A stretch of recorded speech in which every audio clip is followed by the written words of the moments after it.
Good afternoon, my name is Amna. My name is Ines, nice to meet you. Could you please introduce yourself? Good afternoon, my name's Helen Whyley and I'm the Director for the Royal College of Nursing here in Wales. So, as a director for the RCN, could you tell us a little bit about what your role entails? Oh, that's a lovely question. So it's quite a diverse role because I have a function for both our trade union activity but also our professional body activity. So it's my job to ensure that our services run effectively and we have services for our members that might be having an issue at work, and we have services for our members that might be interested in a particular professional discussion or a professional debate. In addition, the role of the Royal College is to lobby on behalf of nurses and nursing and to push for better standards of patient care and for better services both inside the NHS and outside as well. So we spend quite a lot of our time talking to people in power, like politicians, etc. So really, if it's about nursing, the RCN are interested in it in this space here in Wales, and we've probably got to dabble in it to a degree. So it could be nurse education, it could be clinical standards, it could be a new piece of law, or it could be a policy for our members at work. Can you tell us a little bit about your career journey? Oh yeah, it's always good to talk about that. I love talking about nursing. So for me, nursing's a second career. So I was a mature student and I chose to go into nursing after I had 2 children. So when I was younger, I liked science, I liked machines that went ping and that sort of thing. And at 16, I got asked by a big pharmaceutical company if I wanted to be a bit like an apprentice nowadays, I suppose. Which I thought was fantastic, and I really enjoyed it, and the company made the first AIDS kit, so show my age a little bit there, and it was great, but for me it didn't have anything to do with people. So it was lots of science, which I loved, but not about relationships, and I missed that. So after I got married and had 3 children, having the experience of having the children, I really connected with the midwives. So confession time, I actually wanted to be a midwife, not a nurse. So I had 3 children, I applied to do midwifery and I wasn't successful. So I thought, okay, I'll go and become a nurse first. And in those days, you could do your nursing qualification and then run through into midwifery. I joined Swansea University, so one of the first Project 2000 nurses back in the early 1990s at Swansea University, and from the very first day I just fell in love with nursing and put all thoughts of midwifery out of my mind and carried on to do my degree. During my degree, somebody at the university who was involved in the Royal College of Nursing asked me if I wanted to go to Congress, which is a big event where 2,000 or 3,000 members come together, and I thought, well, that sounds quite interesting. So off I went to this large event, not really knowing what to expect, and I took some study books with me because I was a second year, thinking, oh, I might get bored, it might not be much to do. And I think I probably slept for about 5 hours a night for the whole week at Congress. So I think my message there is, if you've never been, go, because if you're into nursing, then getting into the RCN was one of the things that really made my career. I enjoyed the sort of debate about what was going on in nursing, and I enjoyed the challenge about trying to make it better. So I completed my degree, and then there was a new facility opening in Swansea for cardiac nursing, and they were taking on newly qualified nurses, and they were running a programme for us before the centre opened. So I was very fortunate to get on that programme and to come to Cardiff and go to Oxford to learn about cardiac nursing before the centre opened, which was kind of like the mid-1990s. And I chose that I wanted to go to ITU. For me, intensive care was always a mixture of the machines that go ping that I've always loved and all the science, and actually the humanity of people, particularly families, probably more so families than than patients, but obviously patients in a cardiac ITU, that they're not completely unconscious the whole time. So that's why I chose cardiac ITU, which I absolutely loved doing. And it was a really new unit, so we were all into what we call primary care nursing at the time, and that was a great experience, about a whole new way of providing care in this wonderful new unit, lots of staff who were really keen to be there. And I stayed there for a number of years and progressed through the sort of grades, got the experiences, and then had an opportunity to come and work for the Royal College of Nursing, which I did in the 2000s as a professional officer, so looking after a geographical area, looking after members who got into problems, trying to help health boards and employers translate strategy into practice, and hopefully being a critical friend to help them improve services and things as well. And then from the RCN role, which I did for just well over 10 years, I applied for a post in the government and went to be a government nurse, which when I first started, I had no idea really what it was going to be about. It's quite, obviously, it's not that many nurses work in the government, so it was quite an unusual thing, but I've always really loved policy and strategy and visioning for nursing, so it was a great opportunity to work in the portfolio of education and workforce planning. I stayed there for a number of years, and then I took the opportunity to come back to the RCN and applied for the post of the Employment Relations Associate Director. Did that for a few years, and then here I am as the Director for RCN Wales. So how have you seen the role of nurses develop over the last 5 years? Well, I think one of the biggest things that happened was a change in the NMC curriculum. So back in 2018, the NMC had quite a debate about what should be in the curriculum. As a profession, we often talk about, what's theory and what's practice, and where should we learn things, and how do we ensure that nurses are fit for the practice that they're going to do, but also have the theoretical knowledge that they can build on for roles going forward. So I think that was quite a big change for me.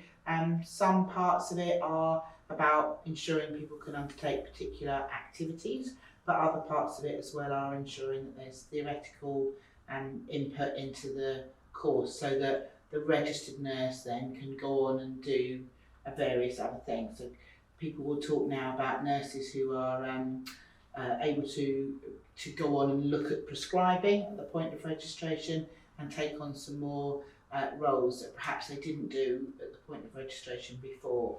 And I think that's a normal and a healthy thing to do. Roles change all the time. If you look back 20 years, then nurses, maybe 30 years, nurses didn't take blood pressures, doctors did. Whereas, of course, that's commonplace now, and in fact, if anything, it's probably generally the role of a healthcare support worker. So over the last 5 years, continue to see that change. But I think there's one thing that doesn't change for me, and that's about the art of nursing and the uniqueness that nurses bring into the kind of human interaction with patients, and how skilled that is and how important that is. So whilst there may be changes into some of the technical roles that they can do or activities they can do, that sort of real essence of humanity and human interaction, sort of skilled understanding about the context that somebody's in, which could be about worrying about the dog, which could be about being very anxious in a situation. Those core skills, they haven't changed for me in nursing, and I'm always a great celebrant of the art of nursing, because yes, we're a science, and I've said how much I love science, but actually we're about an art, and that makes a huge difference to the lives of the people that nurses look after. So changes over the last 5 years, but also some bedrocks of real important qualities that nursing has had for a long time in its history. Okay. As the director of RCN, what aspects of your job do you like most? Oh, I think I like all of it. I've got to say, I get up every day and I like going to work. And a long time ago, in fact, when I chose this as a career, I said to myself, I'm doing it because I want to do it.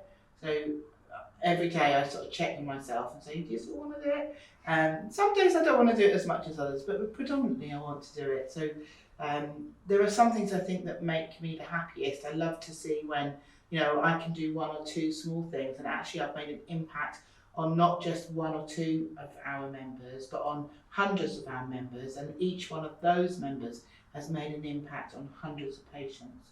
That gives me a lot of happiness to think that, you know, something small that I might have done has really impacted on the care that patients get. And often in my role as well, I need to be the person who's going to speak up and say things. Sometimes that members feel they can't say, sometimes that members feel they can say, but I don't always feel that they're being listened to. So the badge of the Royal College of Nursing is as important for me in what I do. But yeah, I'm really pleased to say that I really do enjoy what I do. I think it makes a difference. I wouldn't do it otherwise. Patient care is really important, and if we can do that and speak up for nursing and the profession, that makes me happy every day. So what are the most challenging aspects of your role then? Oh, probably when things don't always go to plan, or when people don't always agree with you. And I think, you know, you have to learn that we live in a world where we've all got different opinions, and it can be quite hard when not everyone's going to agree with you. I think, again, for me, that sort of art of nursing that comes through is trying to find the middle ground, trying to collaborate with people and be respectful that you're not always going to agree with you. But I think for anyone on a personal level, that can be a bit challenging.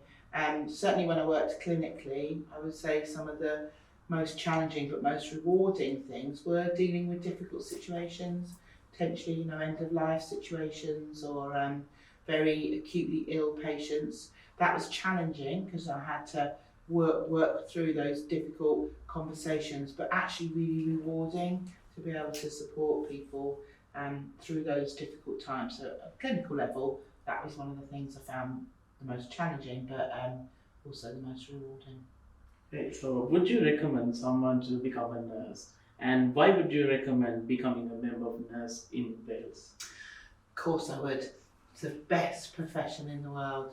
Who would not want to do it? You know, the humanity that you see and that touches you every day just grounds you in this space that says human beings are amazing. Sometimes amazing because they're really difficult, sometimes amazing because they're so caring and loving, and, you know, the complexities of those relationships. To get the privilege, and I do think it's a privilege to touch people's lives like that, what more could you ask for in a job? So absolutely recommend it. In Wales, yes, definitely. I think that there are a large number of nurses in Wales who are the main breadwinners in their families, that it has a high standing, that the public see it as an important profession, and it commands a degree of respect. And Wales is an amazing place to live. I've lived in Wales now for over 30 years, and I've never gone back. It's beautiful. Its culture is amazing. Welsh people can sing like never before, and we're pretty damn good at rugby, which I quite enjoy as well. There's a little bit of a family joke because I've got English rugby fans in my family, but it's okay because when we beat them, I'm happy. When they beat us, I'm not available on the phone type of thing. Well, what are your career goals? Well, obviously I'm clearly very young, but getting towards, you know, a point in my career where I might decide I want to retire. So some of my goals are to leave a really good legacy. So I talked a bit about that art of nursing. That's important to me, and it's something I feel I need to remind people of. So there's always a lot of pressure on a nursing workforce because it's a big workforce and that makes it expensive. So there's often a lot of pressure about, well, if we got somebody else to do that, you know, the nurses wouldn't have to do that. And so I think it's really important for me as a legacy to ensure that the things I've done, the things I've said, the things I leave behind, remind everybody of the importance of that connection, of how safety critical this profession is, and how actually if you're looked after by a registered nurse, you're going to have better outcomes. So that's a really important legacy for me. And similarly, things like, as you're sitting here in our library today, ensuring that the profession has a knowledge base going forward into the future and the ability to share that and to grow and build on that as well. And I suppose the final thing would be in terms of my career goals is ensuring that we do as much as we can in the space of the nurse staff and levels one act here in Wales to expand it, because I think it's made a huge difference on not only patient care but our ability to plan for the number of nurses that we want. So that will be a nice legacy for me if I see that expanded more over the next few years. So, as the director of RCN, I think you have a very busy lifestyle, very busy schedule. So, how do you balance your home life and your work life? Yeah, it can be quite busy. I've got 3 grandchildren, so that's nice. Yeah. So when I get a bit of time, I try to do a bit of taking my grandchildren out, and that I like to do. I'm quite keen on being in the garden as well, so I'll go out in the garden and try and get a bit disciplined about actually everybody needs a bit of time off. And I think in a leadership role like I've got, it's also important to model that to others, so that it's very easy to be in a culture where everyone's got to work long hours. So if we can try and show, well, actually I value my home life balance, then that's good for others to see as well, so that you do a better job if you've had a bit of time off too. So, what are the advices for anyone that may consider nursing as a career, and what would you say? What are the advices you give to anyone that thinking nursing career, like a change from their original one? Go with your gut feeling. Okay. If you think it's something for you, go and explore it a bit more. It's often good to realise just how diverse nursing can be. So I think often we think of it as casualty or things that we see on the television, whereas actually, you'll find nurses on cruise ships, you'll find them on aeroplanes, you'll find them in schools of nursing, you'll find them in general practice, you'll find them in hospitals, both physical and mental hospitals. So nursing opens up a career that you can do very, very many things. It's also a career that can be quite flexible, so you can work full-time, you can work part-time, you can scale it up or down depending on what else is going on in your life. So that's quite a nice, attractive part of nursing. I think be focused on the area that you enjoy, but be open-minded as well, because as you go through a programme to become a registered nurse, you'll get lots of different experiences. And a little bit like me, who wanted to be a midwife, you can sometimes find that take you in a different direction. And if you don't make the grades that you need, don't give up. There are lots of different routes into nursing.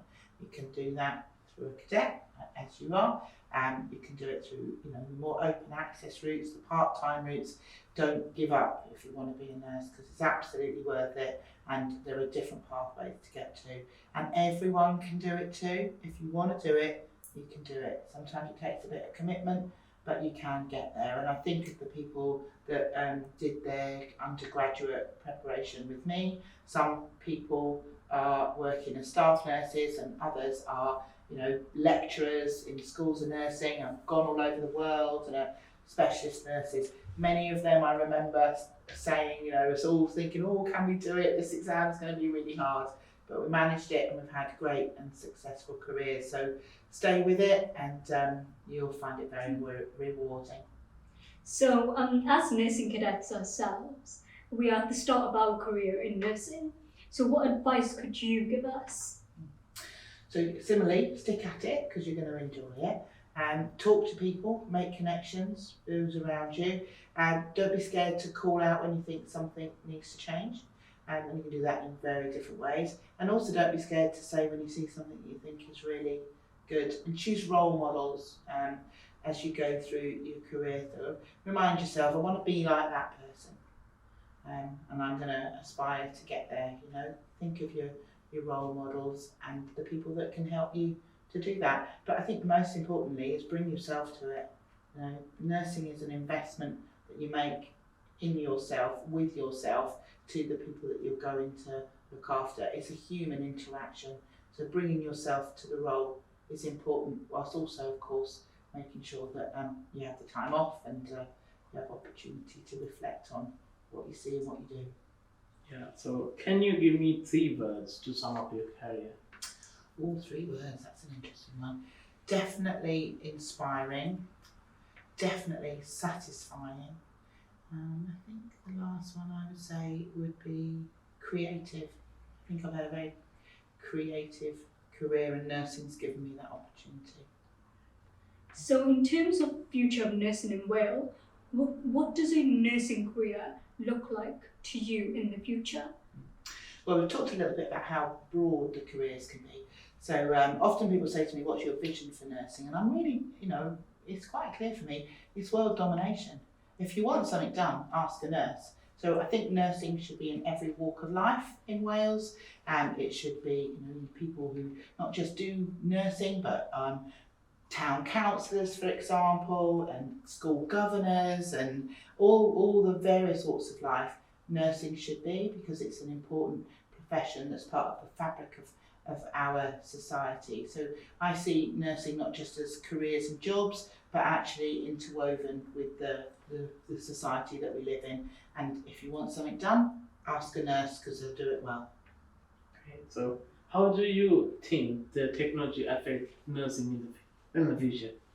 Yeah, so technology is amazing, isn't it? How it changes, and I think back to when I started my degree, when we were literally just starting to type things on Word rather than write them on bits of paper. And I look at my grandchildren who pick up phones and they're only 2 or 3 and they swipe and da-da-da-da. So there's a role in technology, isn't there, for helping us to be efficient and to do things well. And I see nurses developing apps for heart failure patients to maintain their conditions and all sorts of other things. So I think there is a role for technology to support us to do what we do well, help us capture data, help us measure what we do and how we get good outcomes, etc.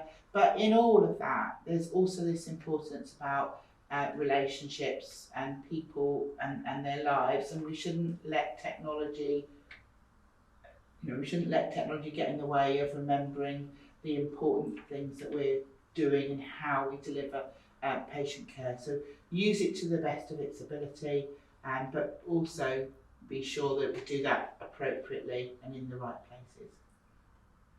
Yeah. Well, thank you so much for joining us. We loved hearing about your journey and your plans for the future. Thank you very much indeed.